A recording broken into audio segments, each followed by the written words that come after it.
ನಾನು ಶಾಲಾ ಸಂಸತ್ನ ಮಂತ್ರಿ ಸ್ಥಾನಕ್ಕೆ ಆಯ್ಕೆಯಾಗಿದ್ದು ದೇವರ ಹೆಸರಿನಲ್ಲಿ ಪ್ರಮಾಣ ಸ್ವೀಕರಿಸುತ್ತಿದ್ದೇನೆ.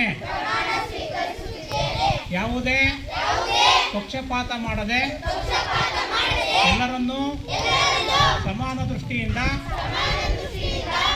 ನೋಡಿ ನನಗೆ ವಹಿಸಿದ ಜವಾಬ್ದಾರಿಯನ್ನು ಶ್ರದ್ಧೆಯಿಂದ ನಿರ್ವಹಿಸುತ್ತೇನೆ ಹಾಗೂ ಇಡೀ ತುರುವೇಕೆರೆ ತಾಲೂಕಿನಲ್ಲಿ